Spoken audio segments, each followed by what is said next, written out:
Pembatalan sertifikat tanah. Pembatalan sertifikat tanah merupakan pembatalan keputusan pemberian suatu hak atas tanah atau sertifikat hak atas tanah. Hal tersebut bisa terjadi dikarenakan beberapa alasan. Salah satunya yang sering terjadi adalah alasan administratif. Sertifikat hak atas tanah dapat dibatalkan apabila dalam hal tersebut ada pihak lain yang dapat membuktikan suatu bidang tanah yang diterbitkan sertifikat itu adalah secara sah dan nyata miliknya. Tentunya dengan didukung oleh putusan pengadilan yang telah inkrah. Pembatalan sertifikat tanah otomatis juga membatalkan kepemilikan hak atas tanah terhadap pemilik yang dibatalkan sertifikatnya. Maka dari itu, tak ada perbedaan antara pembatalan sertifikat tanah dan pembatalan hak atas tanah. Pembatalan sertifikat tanah bisa dilakukan apabila ada kesalahan perhitungan luas tanah ataupun masalah lainnya. Nah, sama halnya saat Anda membeli rumah, Anda juga harus mengecek sertifikat kepemilikan rumah tersebut. Dasar hukum adanya pembatalan sertifikat tanah yaitu berdasarkan Pasal 1 Angka 14 Peraturan Menteri Negara Agraria atau Kepala Badan Pertanahan Nasional Nomor 9 Tahun 1999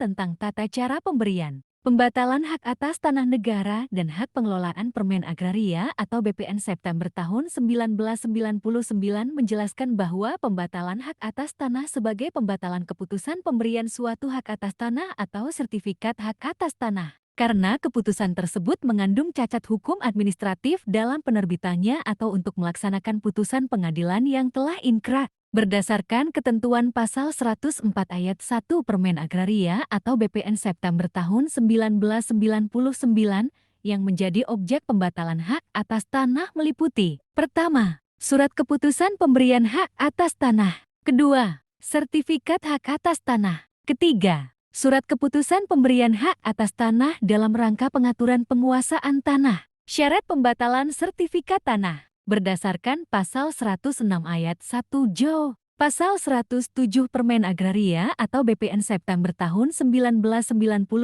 permohonan pembatalan dapat dilakukan jika diduga terdapat cacat hukum administratif dalam penerbitan sertifikat. Cacat hukum administratif sebagaimana dimaksud dalam Pasal 106.1 adalah sebagai berikut. Pertama, kesalahan prosedur. Kedua, kesalahan penerapan peraturan perundang-undangan. Ketiga, kesalahan subjek hak. Keempat, kesalahan objek hak. Kelima, kesalahan jenis hak. Keenam, kesalahan perhitungan luas. Ketujuh, terdapat tumpang tindih hak atas tanah. 8, data yuridis atau data-data fisik tidak benar. 9.000 kesalahan lainnya yang bersifat admin. Wis Konsultan, solusi legalitas usaha, berpengalaman, layanan tercepat, berbadan hukum, free stempel, konsultasi gratis. Hubungi WhatsApp di bio.